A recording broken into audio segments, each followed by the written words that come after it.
All right, it's 7 o'clock. Hold on, I'll be right back. Oh, Tracy has one more thing. She's got a thing Yeah. with the guy with the shirt. These mine, those are yours. Mine. What have I got? Oh, look at that. Ready? Aisha, who? All right. Listen. I'm gonna call the meeting to order. Folks could please take their seats. I'm gonna call the meeting to order. If you could take your seats, please.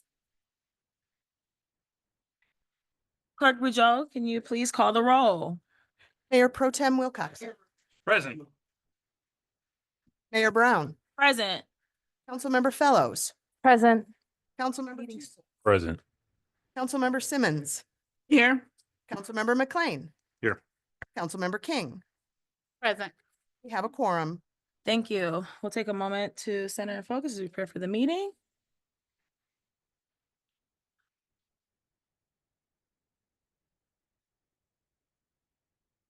I'll entertain a motion for agenda approval. So move. Support. It's been moved by Councilmember Tucson, supported by Councilmember King. Any updates or changes to the agenda? Council, if it would be all right with you, can we add just a quick motion to, if council's willing to authorize the additional funds for the Water Street camper? Or if you would like to have a conversation about that later in the agenda, then we could do that as well. Do we have support to add a discussion? You want it at the top of the meeting? Well, if council wants it to be a discussion, yeah, we could do it at the top of the meeting. Is there? I would support a discussion. I'll move. Moved by Councilmember Fellows, supported by Councilmember Tucson and McLean, to add a discussion to the top of the meeting around additional funds for Water Street encampment. Any other changes? Councilmember King, I did want to add a conversation about the MML search for police chief. you want to add it to the end? That's fine. All right, anything additional? All in favor of the agenda as amended, please say aye. Aye. Any opposed? All right. This is our opportunity for public comment. Members of the audience will have 3 minutes to address council. What I'll do is start with those who are signed up on the list. Then I will take hands in the audience, then we'll move till Zoom. If for some reason we run out of time in this initial 45 minutes, then those who have requested to speak will be added to the end of the meeting. When I call your name, please approach the podium. And if you could state your name and address for the record, that'd be great. First, I have Jeremy Haley. I'm saying that correctly?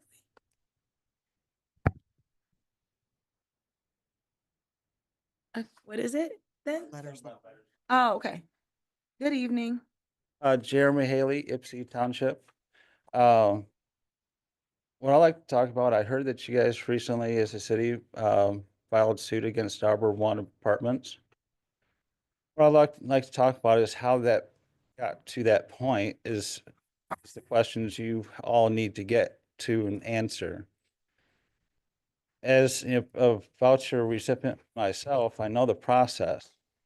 The process that what happened there is extremely horrifying to hear how it got to that point. Because I know once a year they have inspectors that come and inspect each unit that has for each voucher holder.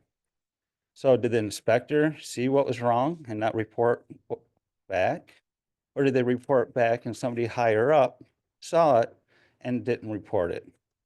It has to start somewhere and go, the trail has to go up and actually find out in the suit what went wrong in order to find out and fix it won't happen again. And I've been told if you go to these meetings, you should come up with suggestions. Sometimes I can't, sometimes I can. This one time I can. If you guys do this right, you can set a precedent and possibly with our representatives, state and, for the Senate and the House, come up with some kind of law that allows that for units that accept these housing vouchers, that if they get reported a flaw in the unit that has to get fixed, it just doesn't get reported back to MISTA and stuff and stay within the state. It also gets reported to the municipality that in which it resides. So the municipality will keep on notice of what's up, so it will not ever get this far again. That's what I would suggest. Because this is not just, trust me, does not just happen here. It happens in places all over the state that accept these vouchers.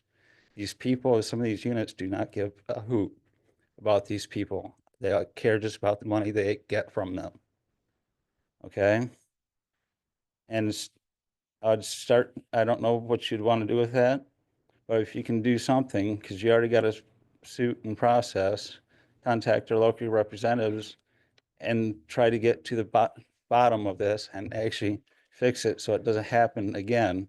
Because a lot of those people are, when they go to fix them, are going to be homeless. And the same thing was happening in Superior Township and the Sycamore and Danbury Green Meadow apartments.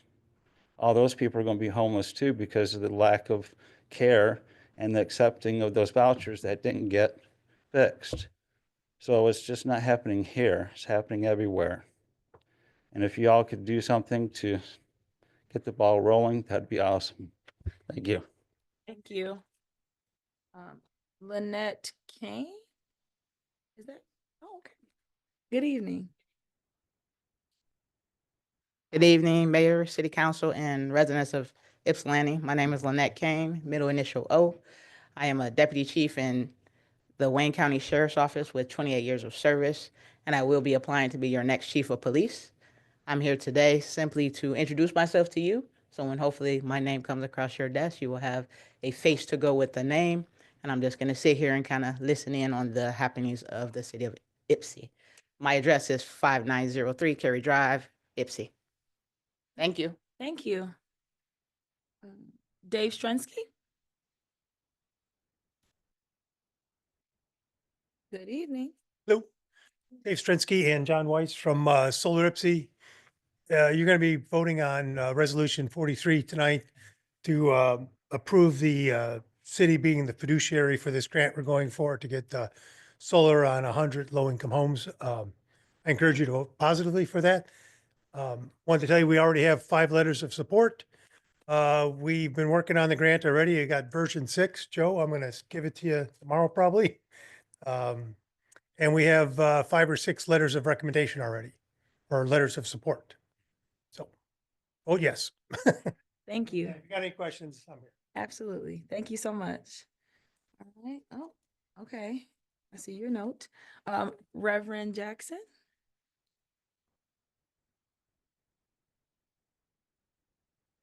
Good evening.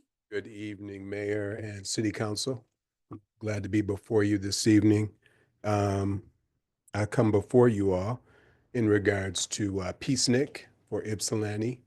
And Peacenik is an event where we bring the community. Interrupt you. I'm sorry, but I think we have you on here for a presentation.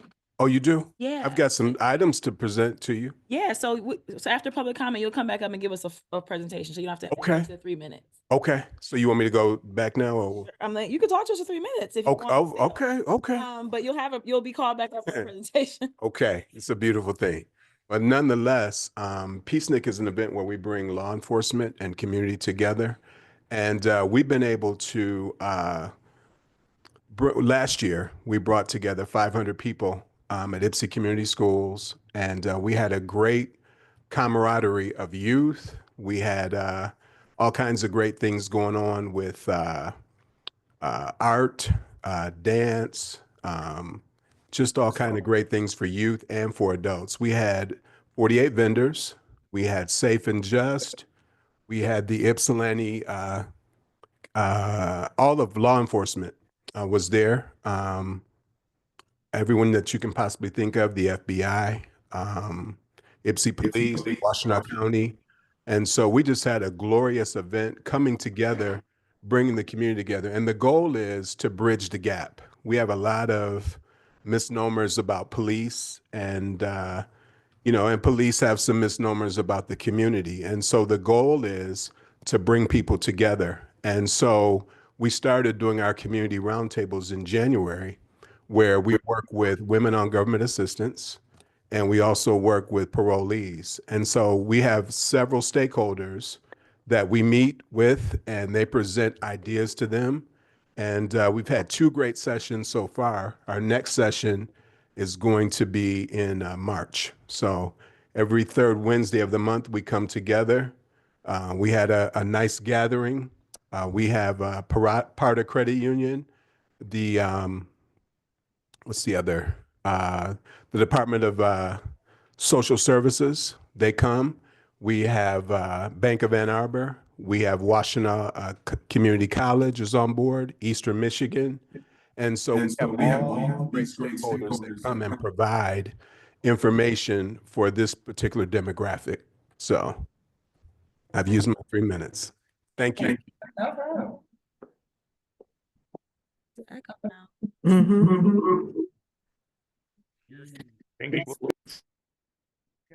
Oh, okay. All right. So I wanted Jason Church signed up, but you don't have to speak if you don't want to, but I wanted to make sure I called your name. Okay. Those are the names that I have signed on the list. If there's anyone in the audience who would like to address council, please raise your hand. Please come and then. Good evening. Hey, my name is Ben Foster, live in the city of Ypsi. Been here a couple times to discuss and advocate for the folks who are camping on Water Street. So maybe just to update folks, just speak for myself, grateful to the city manager and Tracy especially for assisting with some of the folks who've been camping on Water Street, and grateful to council for allocating funds to assist in folks transitioning from that space. Do have an additional person who is camping who has requested assistance who hasn't received it yet. And we know that currently the most of the funds that were allocated have been spent. So I know that this isn't on the agenda today. Oh, it is on the agenda. Great. Okay. Well, I know that we've been in contact with Andrew and with Amber. So and Steve, sorry.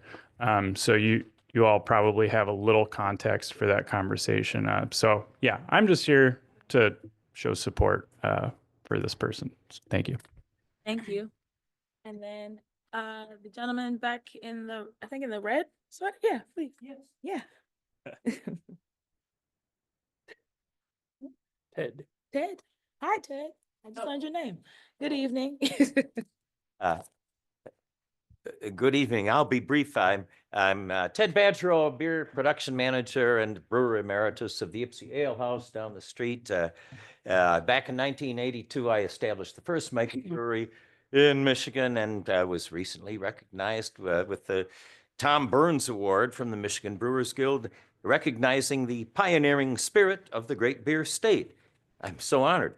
And I'm talking about the PUD and the state of Michigan's $3.9 million grant Ypsilanti for affordable housing is very sorely needed, wonderful opportunity for the city, and it's a godsend. Let's use it for the best advantage to further the hopes and dreams of our community here.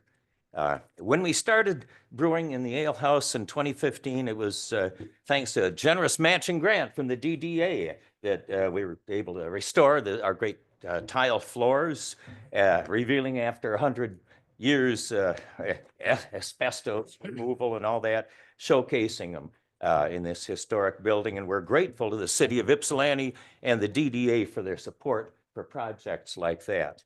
In fact, it was the city of Ypsilanti that first built the Huron Hotel in 1922 with the individual contributions over 200 citizens of Ypsilanti. So that's a landmark, and we've survived the COVID pandemic by opening a beer garden with the help of the DDA. Thank you.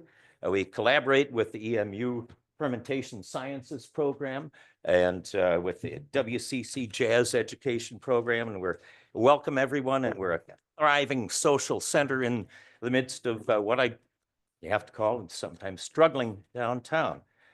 So speaking both as a local business person and as a longtime Ypsilanti resident, I'm eager to hear more details about the proposed affordable housing project. Some of my questions are, is 136 North Washington really a suitable site for affordable housing? Is this development within the framework of the the Planning Commission's master plan for downtown and historic districts that was carefully crafted with broad public input? Is there a better alternative residential property available, like Water Street? Should the property be zoned for residential occupancy? Is an underground parking lot really feasible on the property? How long will it take to build? What do recent soil core samples tell us about hazardous subterranean materials? I have the reports if you want. Can you make sure that you're addressing council with your questions, please? Yeah, I'm sorry. Yeah, to preach to the crowd. Yes, and I'm wondering what public health hazards are going to be expected during construction, how long we local businesses can expect to experience inconvenience Thank you or so much. closure. Your time is up. Thank you so much. Oh, and that's it. Yes. Alrighty. Okay. Are there, Let's 5, 10, 20 years. Let's not your write. time is up. I'm sorry. Thank you. Thank Are there other hands in the audience who would like to address council? Yes, please come.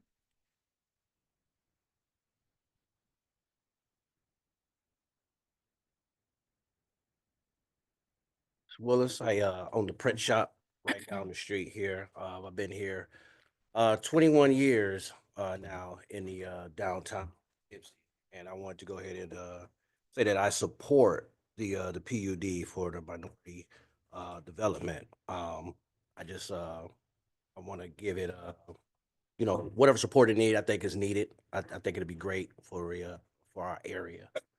So I just want to go ahead and voice my opinion on it. I support Derek, and I think he has high standards for the township and for Ypsi itself. So just wanted to go ahead and voice my opinion. All right. Thank you so much.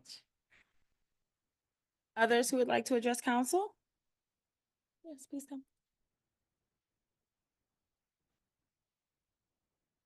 Good evening. Hey, my name is Lindsay Kalka, and I live in Ward 3 of the city of Ypsi.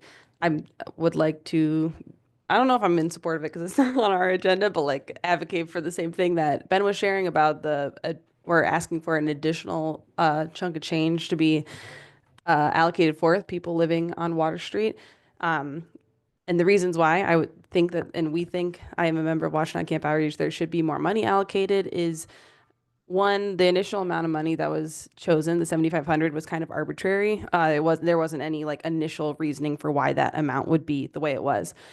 When it was passed, people were in the audience or the crowd or whatever, but there really wasn't a chance to go back and forth about it. So like we were supportive in the moment that any money was being allocated, but there wasn't any chance to kind of reason why that would be the amount. So the fact that it ran out sooner and without being able to reach all the people, which it was only, I believe, 5 people. So it wasn't like there were hundreds, that there was a fear that there would be so many people asking for it. There wasn't. There were additional expenses that weren't directly related to the individuals. There was a storage unit that was purchased that was about $600 that not very many people utilized because of the limits of the usage. Required people to come to City Hall to access their stuff within normal business hours, which is generally not what most storage units would require of people, of different lives and schedules and maybe uncomfortability with being in a government building. So that was a big amount of money that might have actually been the difference of getting this last person what they need. This person also was in the hospital for extended period. I think we have this urgency to get this work done and move it along so the city can move forward with developing that area. But that's just not necessarily the timeline of people's lives. Like this was external timeline placed upon people that they couldn't really consent to. What else? Interacting with government is often a traumatic experience for people, and to kind of put that as a prerequisite, there wasn't malintention for people to withhold information. It wasn't trying to make this like kind of screw it up so it failed. It genuinely was. This is the first time I think any of us have done something like this, and it just wasn't enough money. And there is someone that this whole process was designed around that isn't going to be able to get what she needs in order to move on with her life and survive in a way that is like just barely going to be like not necessarily comfortable, but just something that isn't terrible. So I think the intention of what this all was supposed to be, to allocate more money, would be on par with what you all intended last month when you allocated that 7,500. Oh, lastly, because I have 10 seconds, there's about like $5,000 in park fees that are going to be waived. So if you think of it as like kind of related to that, just a couple more grand for this person barely scratches that surface. Thank you. And we did add a discussion about additional funds to the top of the agenda. So that is going to be discussed at the beginning after our presentations. Other hands that would like to address council?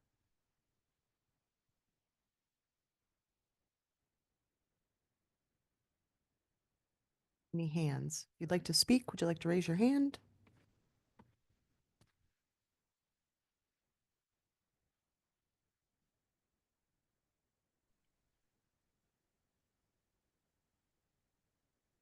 Is it my turn, Tracy? Yes. Okay, sorry. I wasn't sure if just the automatic unmute request was the turn. Okay. Hi, Kat Layton, City of Ypsi, Ward 3 resident. Just want to say yes to everything Lindsay with Washtenaw Camp Outreach just said. One of the things they mentioned was that it just is not enough money. And so I just want to bring attention to some of the things that the Human Relations Commission is working on. One is a resolution like requesting that city council put some restrictions around the community mental health, public safety, mental health millage, and with the sheriff's office that gets reimbursed to the city of Ypsi. Some of the thoughts could be like funding unarmed non-police crisis response or other services that can actually address the root issue of public safety that isn't necessarily going towards capital improvement projects or police field services. And so that is something that y'all can do right now. And just want to let y'all know that is coming in y'all's direction. I appreciate that y'all will be signing a memorandum of understanding today about the like ways to report and direct the millage funds. And so I do hope in that conversation, you can also just consider different ways that you can spend that to address the root issues of our concerns. So thank you. Thank you.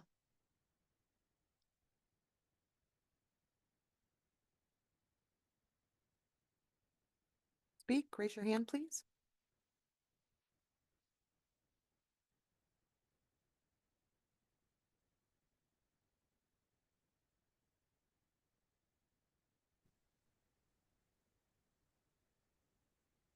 Hi, sorry, the name on this account is wrong. It's a shared account. This is KJ.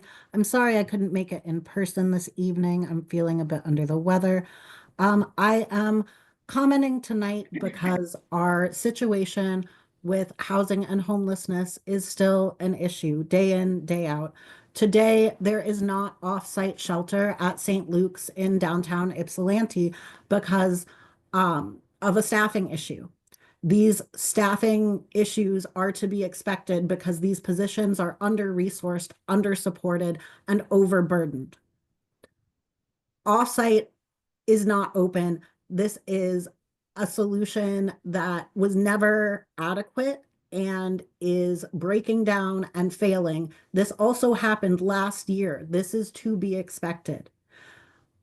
When we fight so hard for these resources to exist and they're not enough and they're not successful, and that is held up as an example of why we can't get the adequate resources that we need, it's an incredibly defeating cycle. And it's not solving any of our community issues. We need permanent shelter in the city of Ypsilanti. Part of why we need it in the city of Ypsilanti is that you have a transit station, and our folks need access to transit to make their lives work. It is not enough to put it in Pittsfield. We are not putting a shelter in Willis. We need permanent shelter here in Ypsi, and I need all of your support to make it happen.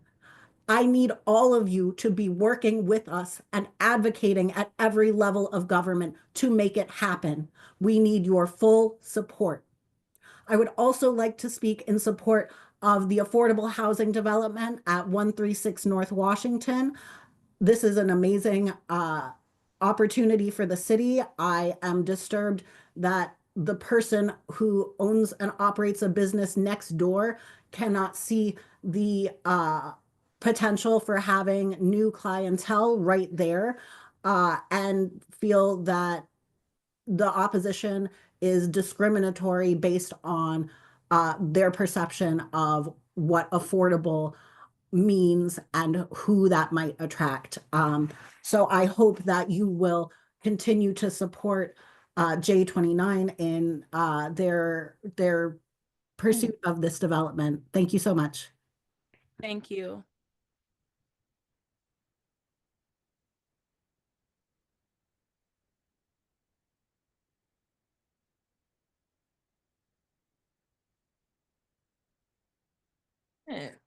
All right. So next we have the presentation from PSNIC Community Transformation Coalition. If you have more you want to share. Okay. Welcome back. This is a recording. Thank you. All right. I would like to share more. Again, I'm grateful for this opportunity to be before you. And our goal for PSNIC is to reduce violence wherever we can. And one of the ways you do that with reducing violence is coming together, having conversation with young people, having conversation with the community. And that is our ultimate goal, and our mission is, if it is to be, then it's up to me. And so our goal is to connect these dots to help break down some of the barriers. Our event is going to take place on June the 7th at Park Ridge Park in Ypsilanti, 791 Harriet Street. And the time is going to be from 3 to 7 p.m. And so everyone is invited. We're going to have a lot of great things going on. We have a mental health pool that we're going to do. We're going to have information in the center where people can come and get information. And we're going to have people there that are going to walk you through the proper steps on who to connect with. And so some of our stakeholders, as I mentioned earlier, are Eastern Michigan, Prudential, Safe and Just, Community Health Services, the HVA. We also have DTE, Trinity Health System, Ypsilanti Community Schools, Ypsilanti Township. And so we have several vendors and sponsors, some sponsors that are going to help us. I'm coming to you to ask for some additional support and some additional help. We are going to do a small presentation tonight. We didn't have some of our key stakeholders that could come had some other commitments, but I do have one of our outstanding stakeholders of Awaken Ministries, Pastor Daniel Jackson, and he's going to come and share briefly on how PSNIC evolved, how it came together, what we're doing to impact the community. And on tomorrow, I'll be going to Ypsilanti Community Schools to meet with some of the leadership there and to share our vision and to connect with some of the youth and the leadership. And our goal is to sign up people to get them involved in the process. So Pastor Daniel, if you would come up, please.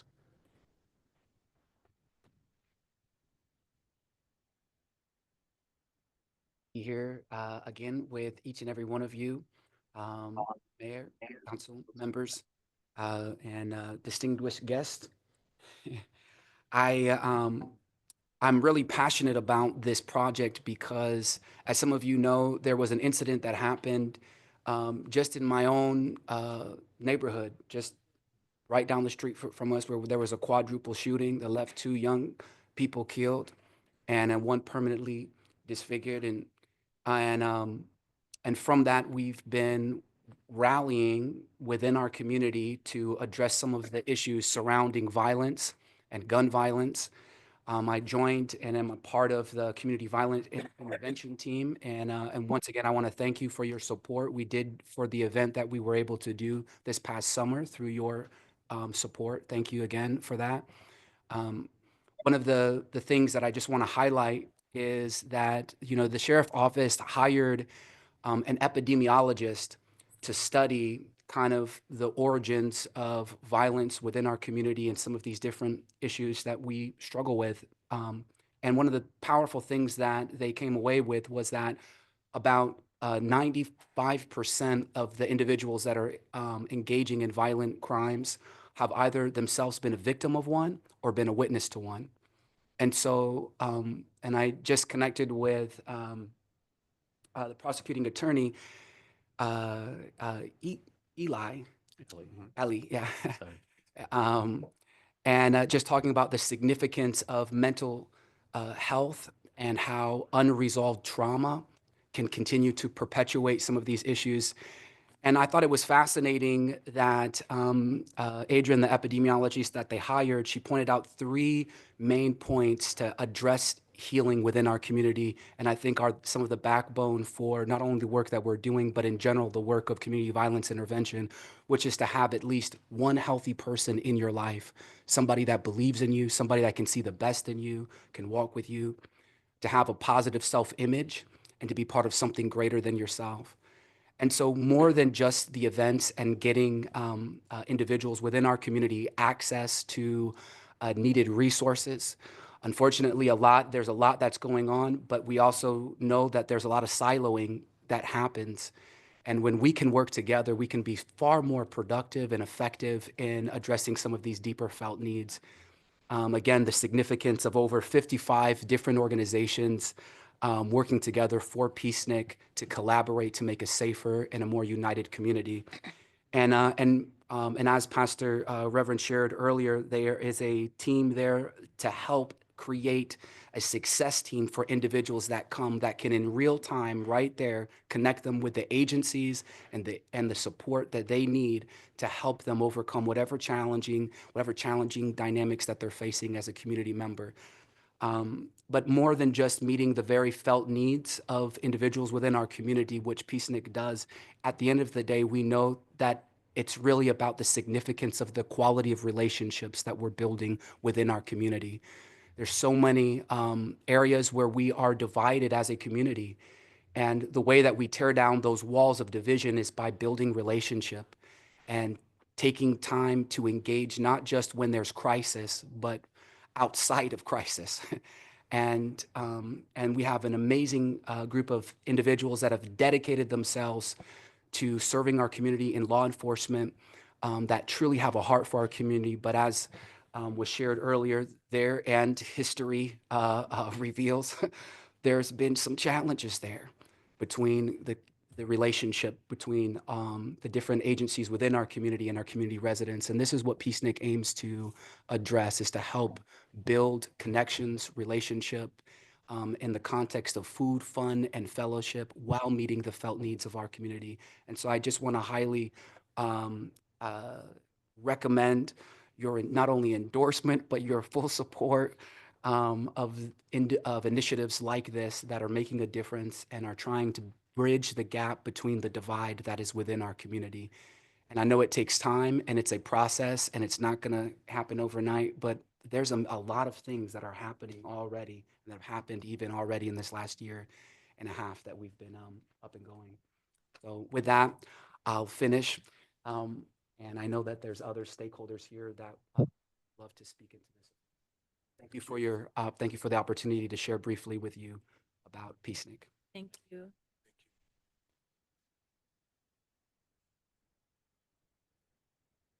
Sergeant Rush would come, excuse me, Commander Rush, excuse me, if you would come up, kind sir, and share about Peacenik.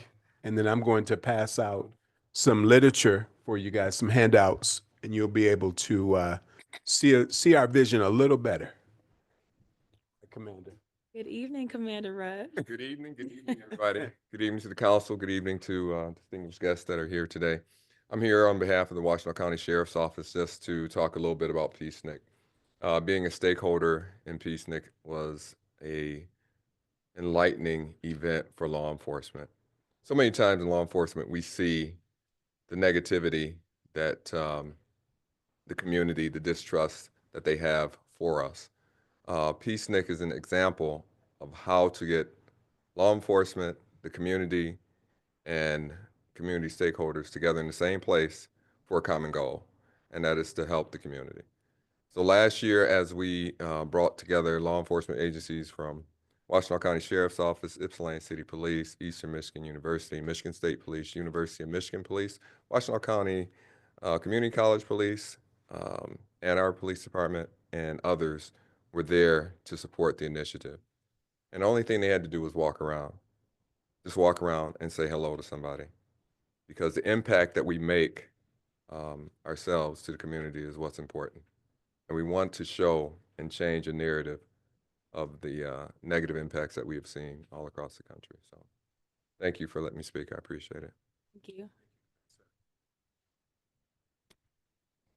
Going to do this year, I'm working with Sheriff Dyer, and we're going to have the law enforcement connect with 5 people, make 5 friends.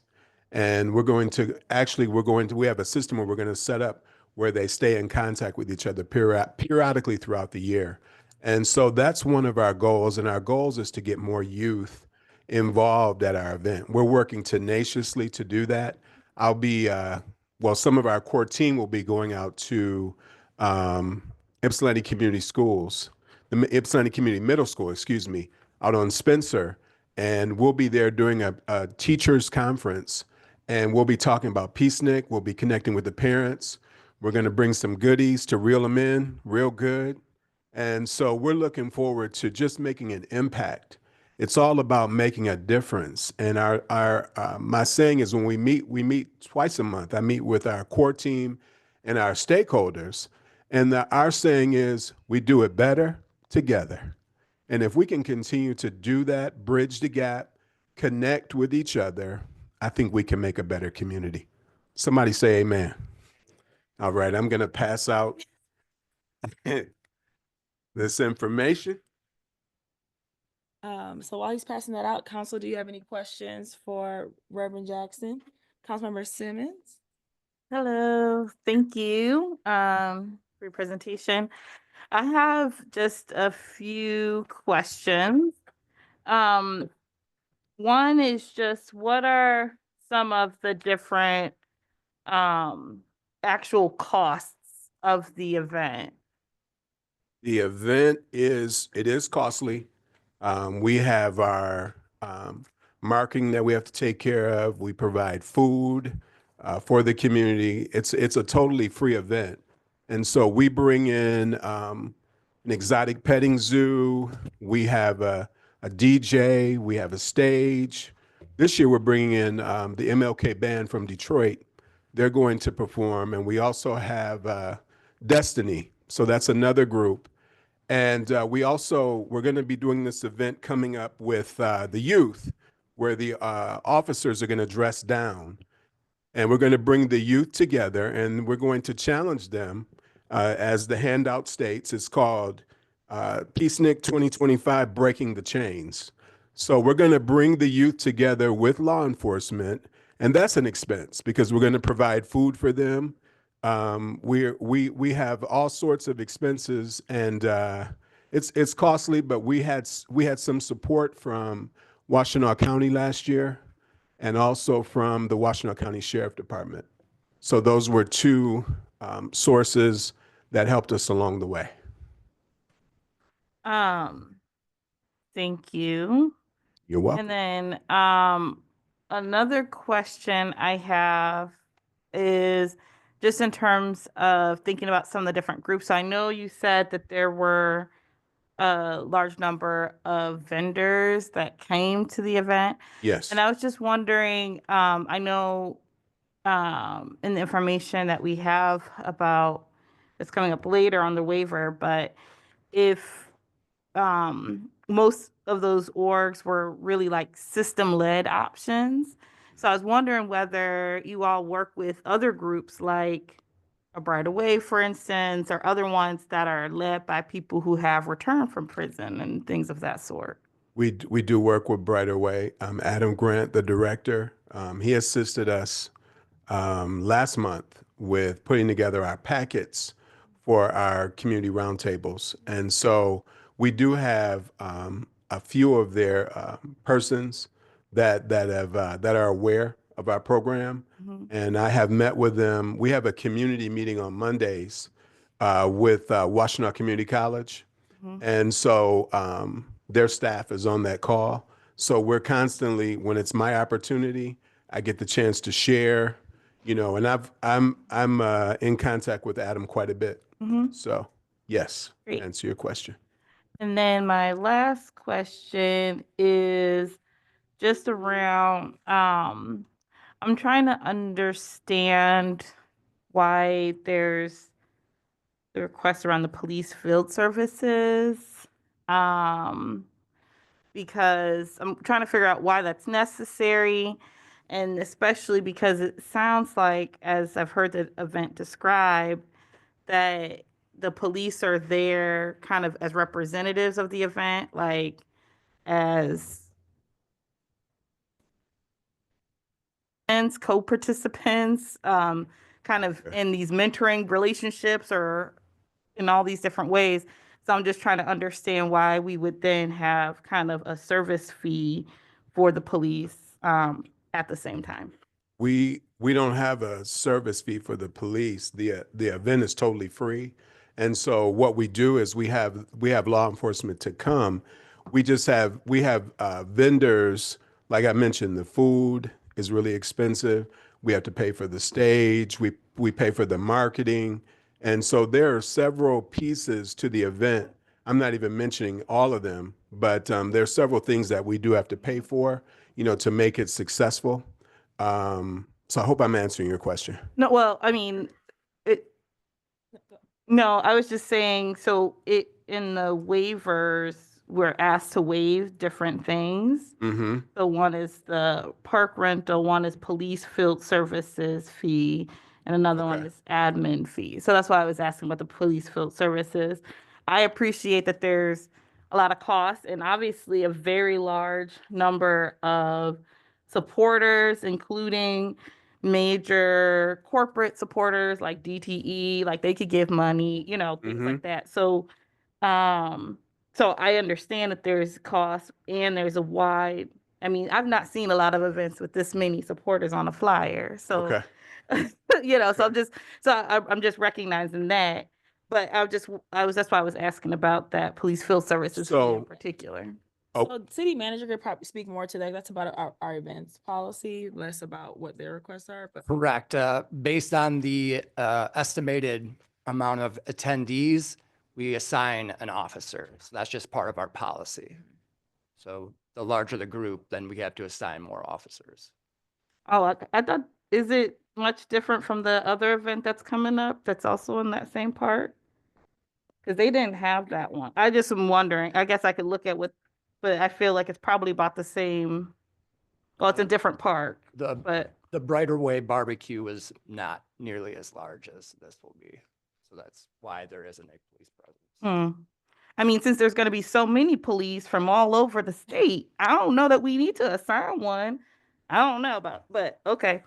Well, for example, last year, what we did is we were setting up things where we could block off Packard, and we had to pay, you know, the police officers because they were going to be there overtime, you know, working. So we'd have to pay that expense. That's just one fragment of it. And then some of the police were there. They were working, you know, overtime. They were there, so they had to be compensated. Yeah, it just sounds like, I mean, it just sounds like we're paying for them twice because if they're gonna be there to shake hands, make friends, take pictures, and you know, it just seems a little awkward that the event is all around. It seems a little awkward that the event is all about police and community. And then we're also saying that the police are going to, I guess, provide security. Some, you know, some of the police officers, like Commander Rush, had to get some additional people. and they were working overtime, so they had to be paid. Now I don't understand, all the logistics of that, but they did have to be paid for working additional time. I know that they were short-staffed, and so that was one of the things that was brought up and mentioned. So, Thank you. sure. Further questions or comments from council? Councilman McLean? Thank you, Mayor, and thanks for bringing this before us. I think this is a great event, great program. I'm really interested in what you do before and after, and sort of, this is all leading up to a big event. Okay. But you talked about, for example, having mentors and spending time with people afterwards, so just a thought, but I would love to hear kind of as you're doing this over the course of the next year. Okay. Somewhere midway through, would love to kind of hear what that follow-up looks like. Sure. Hear more about how you're engaging, especially our young people. I'm really glad to hear you're going and spending time at the schools. Thank you, sir. Well, one of the things that we incorporated, you cannot just have an event and say that's it. You have to have other things going on throughout the year where you bring people together, where you can collaborate, where you can talk. And so our community roundtables is one facet of that. You can go on our website at Peacenic Coalition. It's PEACENIC, Peacenic Coalition, one word, .org. And you can see the different events and things that we're doing throughout the year, because I realized that an event comes and goes, just like people, we come and go. But if you have something throughout the year, you can connect and build rapport, build relationships, and strengthen the foundation to make things better overall. So, yes, sir. Thank you. Further comments or questions from council? Councilmember Tucson? Yeah, I got a comment. I was in attendance at the Peacenik last year at Ypsi High, and I enjoyed it there, and I'm looking forward to enjoying it here, right on the south side in Park Ridge. I can walk from my house right to All right. Put your tennis shoes on and come on. Oh, you know it. I'll be All there. right. Little basketball. You know it. Yes, sir. Further comments or questions from council? I also like to play basketball, you know. I am from Chicago and the youth. All right, Miss Simmons. You know. Okay. All right. Okay. We do have a softball game coming up the day before on the 6th. And I was just speaking with Wendy today to get everything on lockdown with securing the spot, because we had secured the 7th, but we had not secured the 6th. So we took the steps to do that. So you all are welcome to come and hang out. We're going to have, what were the ages? I think it's 19 and up. 18, is it 18 and up, Pastor? I think it's 18 and up. So that's going to take place on the 6th of June, and we will start at 5:30 to 8 o'clock. That's also at Park Ridge Park? That's at Park Ridge Park. Yes, and so law enforcement is going to get a beat down because I'm ready. All right. We're going to have some fun. Petition. That's right. Any further comments or questions from council? Councilmember Fellows? Yes, I like this sheet because I actually get to see all of your partners on here. I see Life After Incarceration, A Brighter Way, Eastern, is that with the reentry program there? That's with the reentry program with Melissa Miles and who else is on that? The Diversity and Equity Inclusion Director, Dwight Hamilton, and also the Public Safety Director, Matthew Lynch. Matt Lige, excuse me. Yes. So those are some key players. And I also have been in contact. I went to an event with Eastern Michigan. They had an event with law enforcement, and I went and I connected with some of the Black Student Union and some of the other leaders.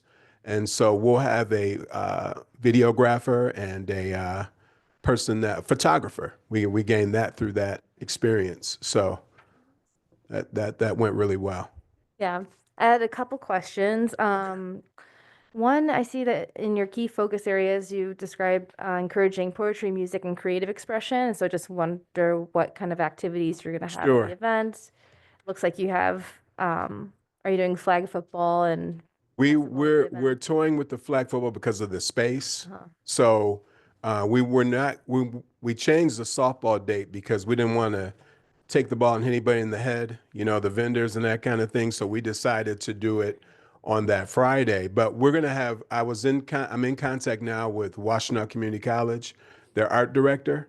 So she's going to help me with the art piece. She's going to do some things that will help bring about healing from an artistic way. So we're incorporating that this year. So yes, to answer your question. And I did want to ask about on your number 2 key focus area, it says implementing neighborhood surveillance initiatives with resident participation. Can you describe more what that is? Sure. We went after a grant, and our goal was to work with Washtenaw, My Brother's Keeper, Jamal Buford. And so we were going to have the youth, we were coordinating the efforts with them to go around in Normal Park. Normal Park is an area where there's been a lot of car theft. We researched it. And so our goal was to apply this grant money where we could go and we could provide some doorbells on some of the homes that didn't have them where they could see their cars. So that was one of our initiatives. We did not get the grant, unfortunately. The grant had to be, and my grant writer didn't realize it until later, it had to be in that particular area where the grant would be, where we could have, obtained the grant. So we're still working that out. We're hopeful that we can still do that project. With your help, we can. We do it better together, right? Yes. All right. No question.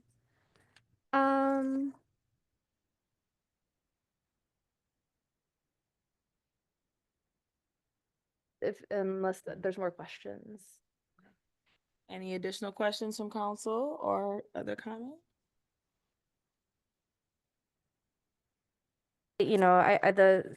I appreciate that this effort that's gone into coordinating all these agencies and bringing this event together. And I didn't get to see last year, so this is my first time really learning about it. Seems like such a tremendous effort. And I would just comment that I would hope to see, maybe in this one or future ones, more thought around like decarceral strategies too. I know that you have relationships with enforcement all around locally, but I do see the future in community safety being less carceral, less enforcement, and more, non-police, unarmed intervention.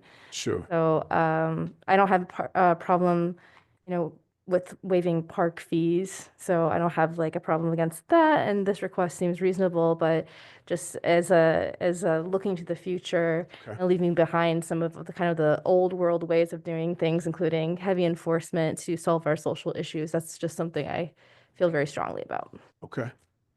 Thank you. Anything further from council? Thank you so much for the presentation, both the Jacksons. It just clicked in my brain. Patrick Jackson, Reverend Jackson. I was able to attend Peacenik last year, and it was first of all, the weather was great. It was a really great turnout, and the young people. You made the comment around them having one. I call it one caring adult in their life, and so that has been a thread throughout my work, is to try to connect young people with someone, right, that they feel connected to and feels like sees them. And so any opportunity that we can support something that allows for that, I am fully behind. And I'm just appreciative of all the effort that you all put into this, because it really was a great event last year. And Thank you. And I'm so glad it's come back into the city proper. Right, I love things right. happening in the city Yeah. and happening in Park Ridge Park. And so very excited to be present, but also to support this going forward. So thank you so much. Thank you. We'll give you the mic this year. Now you don't have to do that. You don't have to do that, but I'll be there. All right. No, if there's no further questions, thank you so much. Thank you. Thank you. All right. Our next presentation, Dark Sky Compliance, presented by the Planning Commission. Well, hello. Long time no see.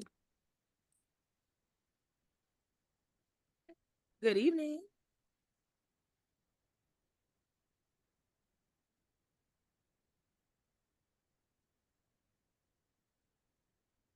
Yeah, so good evening, council. Long time no see. I wanted to kind of go over kind of what the planning commission is looking at in terms of creating a dark sky compliant zoning ordinance. This is very much preliminary as of right now. We will be looking more at other ordinances in other communities next meeting, and then hopefully by April we'll be looking at some draft language.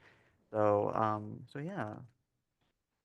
So in terms of the importance of a dark sky compliant zoning ordinance, I kind of want to go over like what the what the impacts are for having a dark sky compliant ordinance. So one of the things to keep in mind is that there is a significant impact on wildlife and ecosystem, and plants and animals depend on Earth's daily cycles of light and dark to govern life-sustaining behaviors such as reproduction, nourishment, sleep, and protection from predators.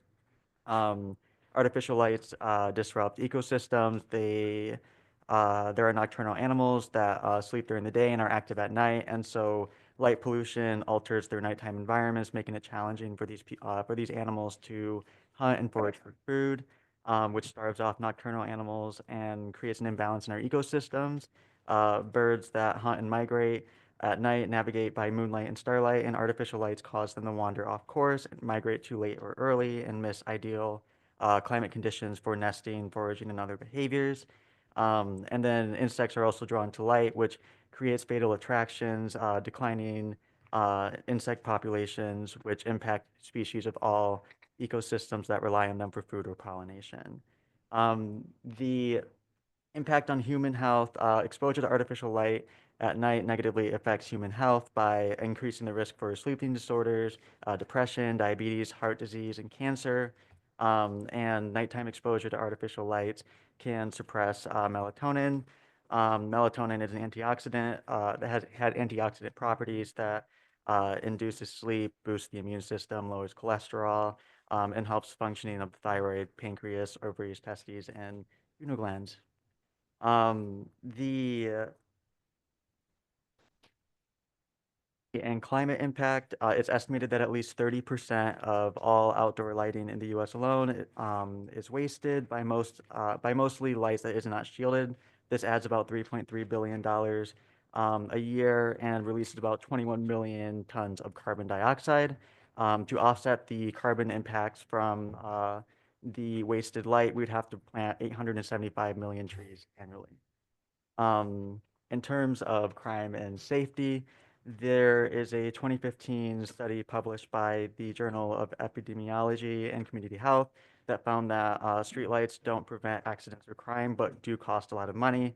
The researchers looked at data on road traffic collisions and crime in 62 local authorities in England and Wales and found that lighting had no effect, whether authorities had turned them off or dimmed them during certain hours. Now, that doesn't mean that there aren't benefits to having outdoor lighting, especially because outdoor lighting does make us feel safe, but there is evidence that it does not particularly reduce crime to have excessive lighting.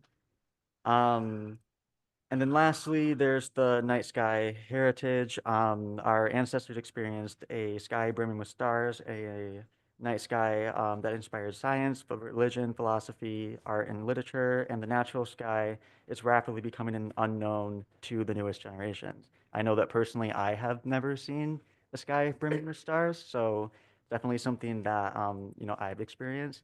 And experiencing the night sky provides perspectives and unknowns, or provides perspective and inspiration that leads us all and reflects on our humanity place in the universe. The history of scientific discovery and even human curiosity is indebted to the natural night sky.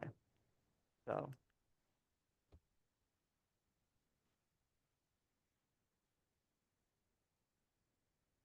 Why it's important to have that dark sky compliant ordinance. There are these 5 principles for responsible outdoor lighting. The Dark Sky International, this is where these principles were pulled from. They're an international organization that provide leadership and tools and resources for individuals, policymakers, and industry to advocate for responsible outdoor lighting. And we'll go over these 5 principles and how IPSI could implement these 5 principles and how IPSI could implement these 5 principles in zoning ordinance. So looking at the current ordinance, it does fail to meet all 5 principles of responsible outdoor lighting, and so improvement is needed all across the board. As you can see, it's really short. And a lot of other communities, their lighting ordinances tend to be a lot more in depth and a lot more just in general have a lot more regulations, and IPSI does not provide a ton of regulation regarding exterior lighting, which is creating this problem where we do have excessive glare, and we've also received complaints regarding excessive lighting throughout the city.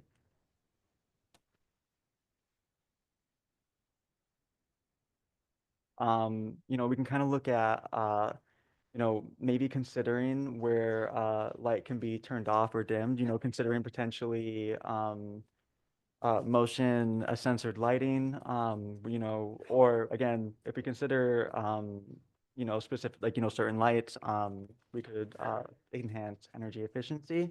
Another way is to define very specific zoning districts or uses, residential or non-residential, that require differing levels of lighting intensity. So looking at a commercial or industrial use, and would we permit higher intense light or intense lighting for those uses versus residential uses.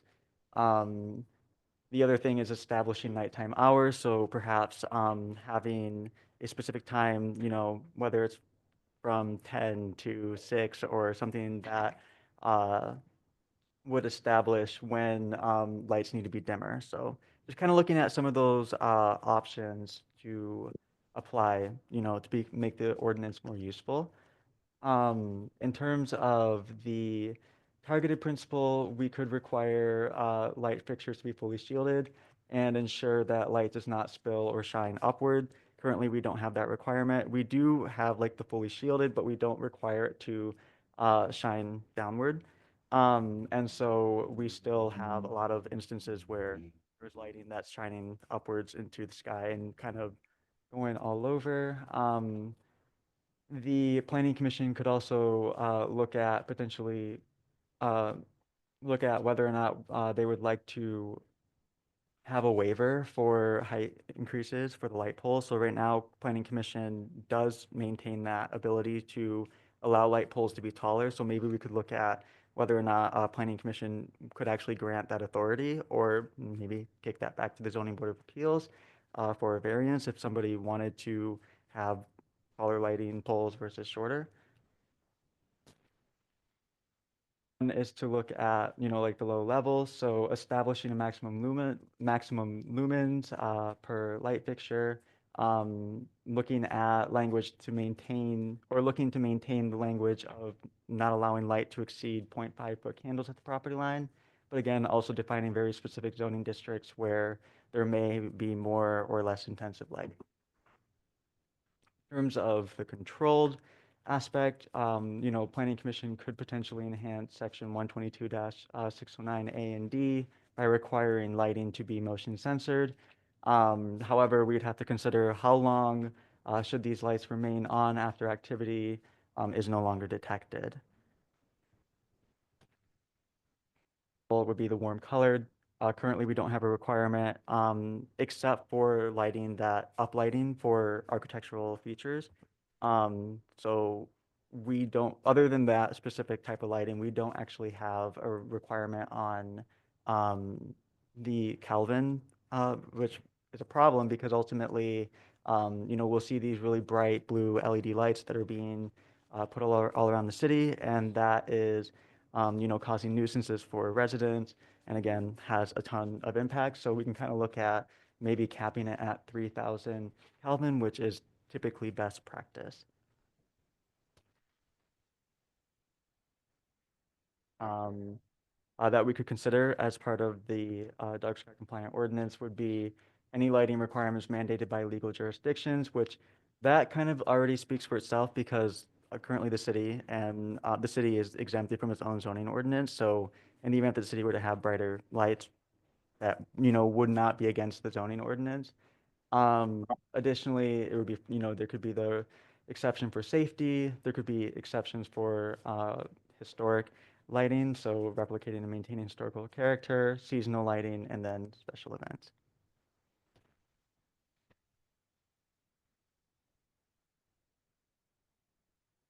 Questions or comments from council? Councilmember McLean and then Councilmember Fellows. Mayor. Thank you, Josh. So as you start to think through doing something like this, well, first of all, do other jurisdictions in Southeast Michigan have something like this already in place? Would be curious to know kind of what those look like at some point in the future. And secondly, do you imagine something like this going into effect that would then require property owners to immediately or soon thereafter make changes, or are people in effect grandfathered in with existing lighting? How would that work?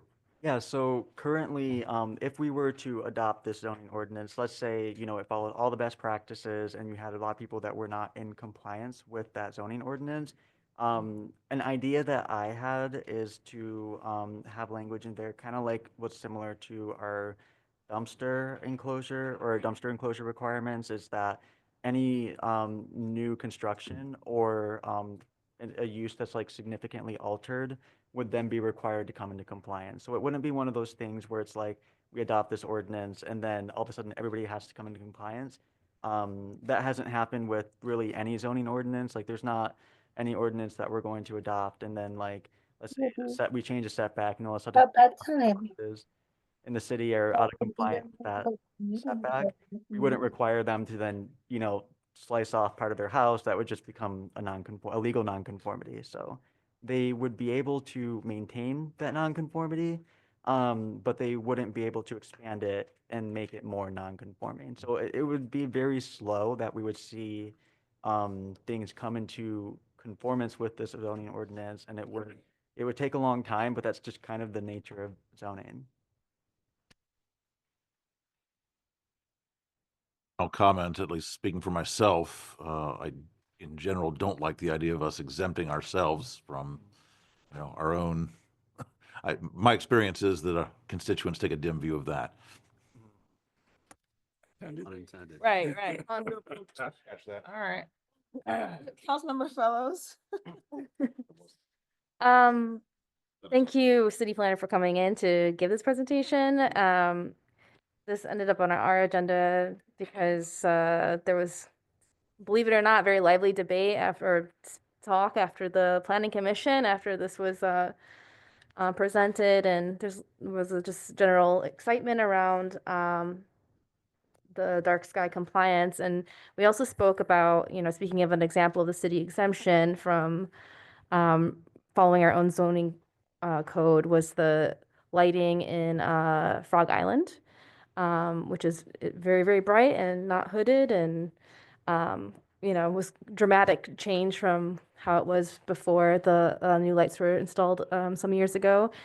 And so, yeah, I think just this hasn't gone through the Planning Commission yet fully, but I just think it would be good for council to also start thinking about our city assets and properties and see how we might want to follow the same kind of standards that the Planning Commission is discussing. Thank you. Mayor Pro Tem? Thanks, Josh. This comes after this has been simmering for a while. There's one particular planning commissioner who is passionate about lighting in our city. And to Amber's point, you know, when Frog Island got new lights, I brought this up and everybody was like, safety first, and we don't really care about that. And you go down there at night and it's like Close Encounters. You know, it's just like, it's so bright down there. It's like, it's pretty offsetting when you first come in. But anyway, some of the things that really drove this, and you know, Amber wanted to bring this forward too, is that the exemptions, you know, that the city has, not following their you know, the question was you know, compliance going forward, but the thing is compliance right now, because our enforcement officers don't work at night when the light is Literally my question. is a problem, right? So this particular commissioner has been like about this for some time, and so I think getting this going, and there was, you know, enthusiastic, you know, people are eager to go through this, but with the load for the Planning Commission in the last year or so, it hasn't really come forward. So I thank Josh for bringing this forward and putting the work into it, and doing that. But, that's something we also need to think about as we go forward with this, is like, how do we get code enforcement at all times that this is relevant? So.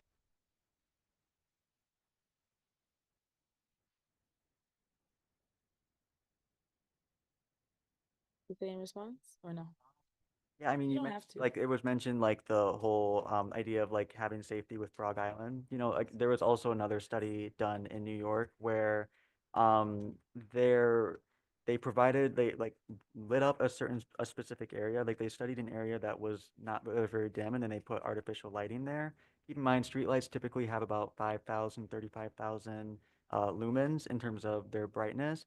And they went ahead and put in 600,000 lumens. And so it's, substantially brighter. And they did see a decrease in crime, but the decrease in crime wasn't as much because of how, it was really bright and there was a lot of light. It was more because it's so bright that it's uncomfortable to be there, And so there's that element of, like, again, too much lighting can also be bad in terms of safety and comfort for everybody. Yeah, Mayor Jim? There's one more comment that, I live fairly close to the EMU stadium, and there are nights where those lights are on all night long, and there's Those are nobody in the place. Those are about 100,000 lumens. And it's like, I was driving back from Detroit on Saturday night, and as, going back roads, and as I got towards Ypsi, coming through Superior Township, there's the glow. You can see it from quite a way. So, so we should work with our partners to get them to comply. They are in the city, so that's Yeah. Further comments or questions from council? Oh, city manager, sorry. I would just like to make one comment. The street light poles are provided by DTE, so I don't believe that they offer dark sky light. I haven't looked into that, but I don't imagine they would provide that option for us now. Oh, Councilmember Fellows? I don't know if others have more questions or comments, but I was sorry, I'm collecting my thoughts. Yeah, I think one thing that would be great to see, I know that this is going to go through process with the Planning Commission, but also maybe we could ask staff to look into what it would cost to convert the Frog Island lights to have like hooded and lower lumens, and see, if that is a possibility on our own timeline with our city parks. And, I just want to make a comment that the cost benefit is also super appealing, that we could potentially, lower our carbon consumption and save money on just producing less light. And maybe the last comment is I grew up in Alpena, Michigan for a time, and there are tennis courts and basketball courts that youth would use at night, and there's like a button to turn on the lights for 20 minutes or 30 minutes. So, there's the option to, temporarily put on the lights. And this was in the 90s, so I feel like, we should be at least implementing those standards. Yeah, thank you. Any additional comments or questions from council? The issue, it may be the case that they don't offer anything, but that doesn't mean we shouldn't push them to do that. And just put that on my long list of DTE items. Right. Thank you. Yeah, I'm glad that we're looking into this. Yes, Frog Island is uncomfortable. And as somebody who turns off every light everywhere I go all the time, I converted all my lights in my home to be like dimmable. I try not to consume a lot of light. I think it's important for us to, follow the expectations that we set for the community. So hopefully we can start somewhere in the park, like Councilmember Fellows said, at least to show some good faith effort that we also want to be compliant with this as it moves forward. Because I know it hasn't come, fully to fruition yet to the table. But I appreciate the presentation because I actually, I had heard about the dark sky light, but not the different criteria like useful and targeted and all of that. So this is important to look at as you're prepared to get this back from the Planning Commission. So thank you. Thanks so much. Okay. Very interesting. Okay, so we're at our first, discussion, which we added, which is about the funds for Water Street. So I guess I'll kick to the city manager. So council, of the 7,500 that was allocated to address this, we have about 500 left. I sent you both the equipment list and what we have purchased so far. I do have an account I can draw this money on that has gone unused this fiscal year. So if council is comfortable with allocating an additional $1,000, and then we can get what was needed or asked for by the last person. I so move. Been moved and supported. Any discussion on the allocation of $1,000? Thank you for finding that.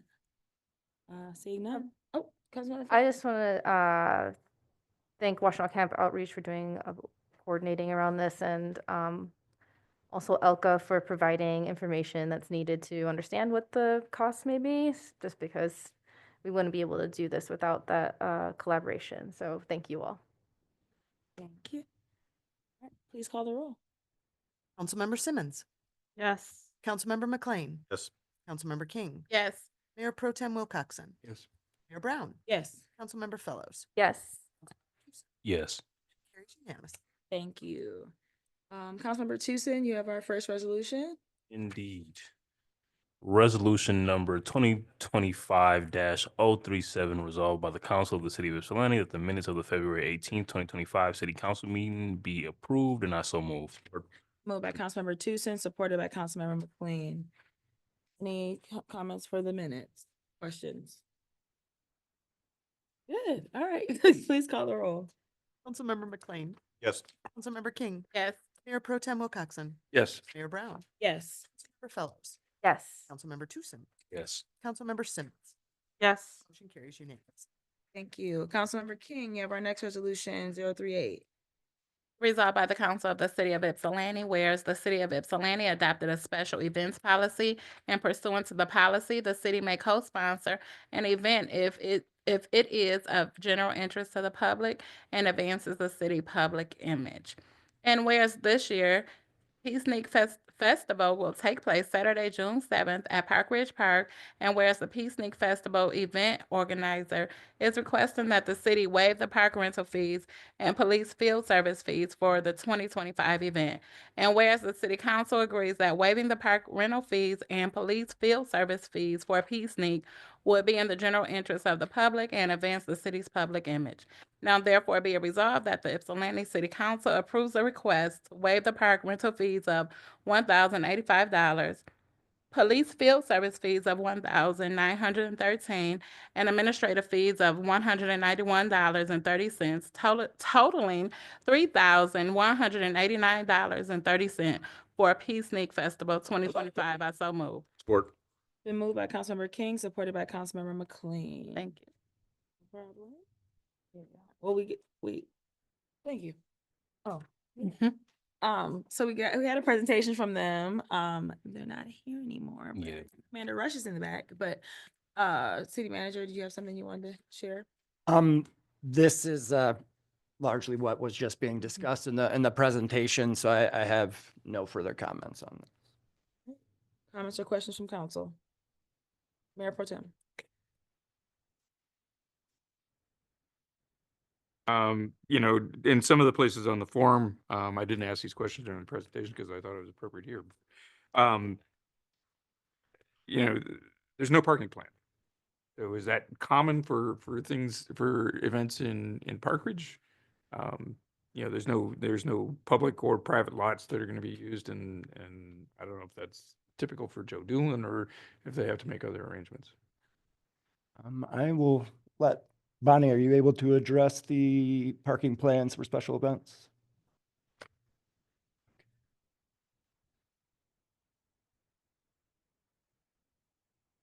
The school like Perry, and then you have Park Ridge Community Center that has a little bit of parking, and then Free parking. There's never but really. It's ever been a plan. I think folks just assume and the schools are okay with it? We're gonna- Just take up the space. Okay.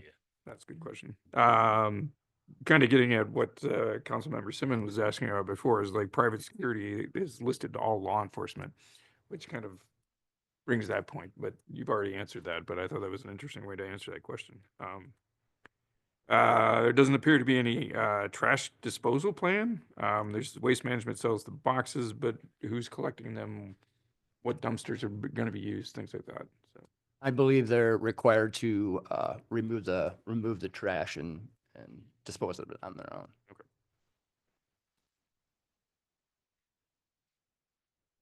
Council. You Councilmember King? Thank you. When I looked at the application, I didn't see what page it was on, but that's what I seen that they would take care of the trash. Yes. Or no? Yeah, I'm just.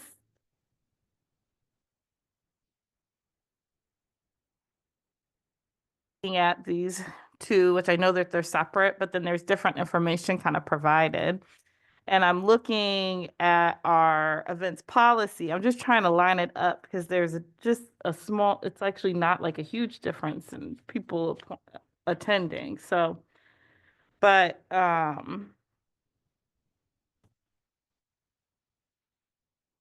figure out what this additional piece is, but I can speak with the special events coordinator and have them provide the reasoning for both of these.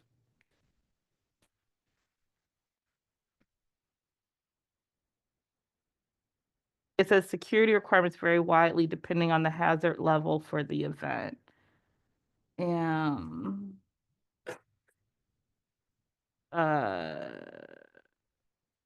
so anyway, it doesn't, yeah, I mean, I think that would be important to know. So like for me, I would not want to support that cost until I knew why it was being added onto this particular event. Though I would support the park rental fees and the admin fee.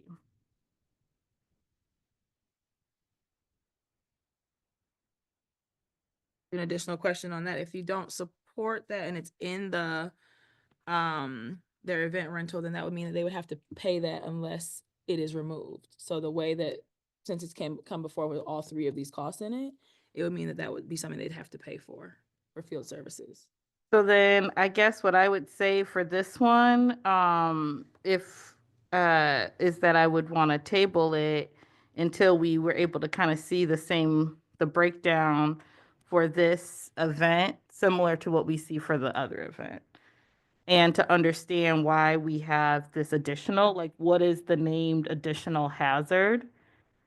When looking at the numbers, I mean, the difference of attendees, about 100, but we know those are estimates. So I actually think that the attendance for both of those events are probably actually similar.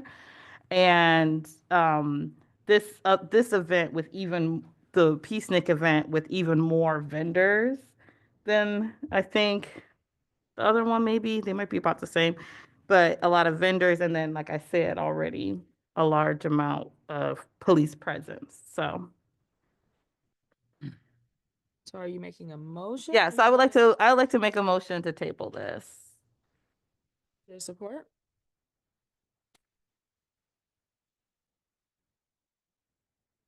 And so I'll support and then ask a question. I want to make sure that is tabling the one we can discuss tabling. Tabling's the one we can. Okay. Go ahead. Just so I can understand. So it because I haven't seen, a lot of these requests through yet, so I'm not sure what is standard, but what is the fees that need more breaking down, and what is the extra fees? So in the so I was just looking at the one printed. So for instance, when for the next one we see Show it. Oh, thank For you. us, because obviously the audience, for a brighter way, this is what the breakdown is. so we can kind of see it like Oh, you mean what fully. it looks like? Yeah, Oh, okay. well, but that also it makes it more clear, whereas we don't have that kind of breakdown. Mhm. And then in that one, it doesn't have the police field services fee in particular, which is of the things that we're looking to waive, the most expensive of the costs for this waiver. But I'm just trying to understand the differences, why it was added to this event and not to the other event. Like it's not, so it's just unclear to me. I don't know why we would charge it to then relax it. So I'm looking at are you talking the class 3 security deposit? What, I don't know which fee you're talking about on here. So how? It if I can says help. park rental fee, 1,000. So I'm just going off of what's in here and it breaks it off. Park rental fee, police field services fee, administrative fees. So you're not, Whereas the Brighter Way proposal and breakdown is special events application, event fee, event security deposit, event capital park improvement fee, event electricity turn on fee, and a noise permit. No. No, so that's not on here. But what I'm trying to understand is the difference. That's the question, is why. And in the other one, we don't actually have the same breakdown. We just have, yes, we just have the application. Mhm. So they're different. It's actually different information. This here is saying this is what the city's charging. And what you're saying is that, well, the city has this, but we have what the application is and what they asked for, what is checked off on here. And so it doesn't give the same breakdown. It doesn't give the same breakdown. And then it's just unclear why we're adding this other piece onto here. That's what my question is, because I'm trying to understand why this has a higher risk, I guess, was that the term, than the other event. I just want to be clear about why that is. I'd have to check with the person that does these, so I can get that information to council if they wish to postpone this.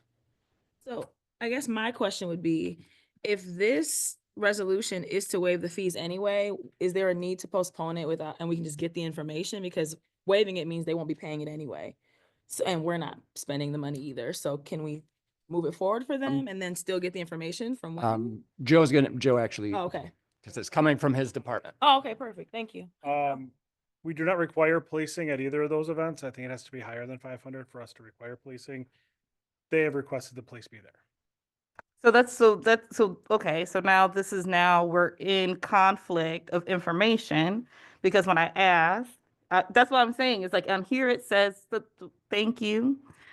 This is now a conflict of information, because when I asked, they said, no, I was told the city does. The city put it forward. But now we're told the city didn't put it forward.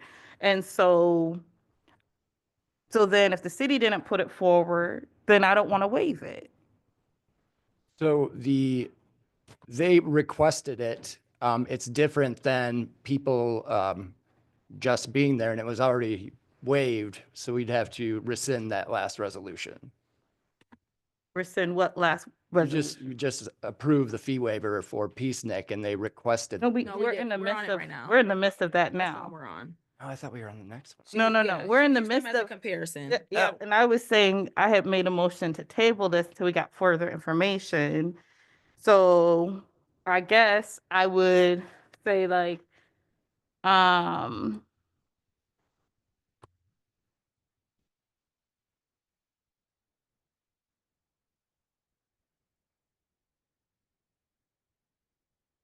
Councilmember Simmons, because you were about to say something? Or you could say, because I'm trying to, because now at this point, it's like changing what I was trying to say. So just to confirm, the city of Ypsilanti requires police presence at more than 500. Repeat? He's getting the answer. Oh, okay. Okay. But at this point, so what I guess I would,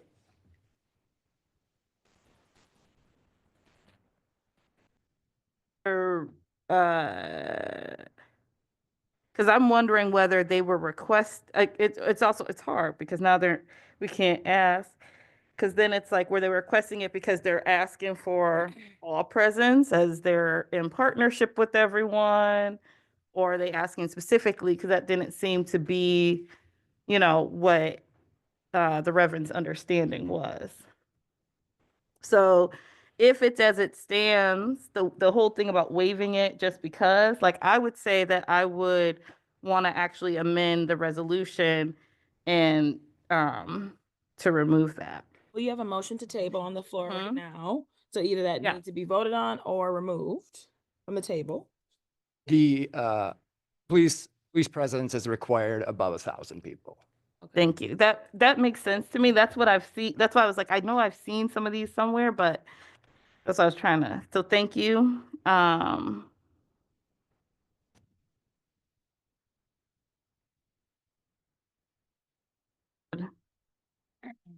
Are you removing your, Yeah, I guess I would rescind my motion to table. good with that, Councilmember Yes. Fellows? All right. Okay, Mayor Pro Tem. So, how does this line up with Joe Doolin, with the summer festival, in terms of cost and waivers? That's a long-standing thing. It's the same park. It's, maybe there's more people at the summer festival than 500 people. I think this is different because yeah. they're saying that the Peacenik requested police presence. It's not about the number of people. Isn't about, So it's not about the 500 it's about people. the total thing. They're Right. asking for $3,000, Right. and that's. And that's included in that. So I'm just curious about what we okay. waive for the summer festival, because this seems like a bookend, beginning of summer, end of summer. Mm-hmm. Very similar. Yeah. Summerfest is pretty big though. I think it's more, yeah. Yeah. It's That's way what I more figured. that we More waive. people. I can-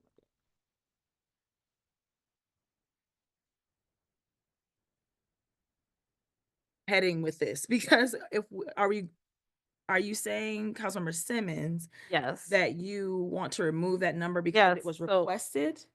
Yes. So then I would make a motion to remove the 1,913 from the waiver. Support. Move and support it. City So- Manager? For the Joe Doolin Day, 7 police officers actually 14, I guess, were requested for that. It's $59 an hour, and then it's 11 to 6. So those were waived. This came up at that point of why for this event are we paying for like that? So this, I remember this coming up at that conversation too, which is paying this fee that's being asked for in addition to something like the fee for holding the space, and us having these different departments, but then waiving these different things. To me, that's like additional costs, and then it winds up if we're paying for them, the police anyway. So then it feels like we're paying for them twice. I believe that they wanted our officers to be present, just the nature of the event. And to do so, we would have to pay officers overtime. So in order for us to have them there, then that's why so we would be paying the overtime, essentially. Councilmember King? And I think just because this is being brought up right now, one of my concerns is it sounds like the event organizer, it didn't sound like he requested.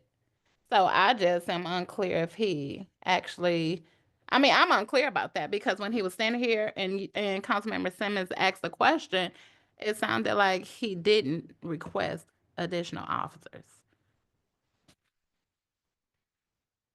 I don't know if we asked that, Sounds because when he talked about the county, he talked about the costs for overtime and Commander Rush, and he kind of tried to give an example using them because he didn't know the answer to the question that I think Councilmember Simmons was asking.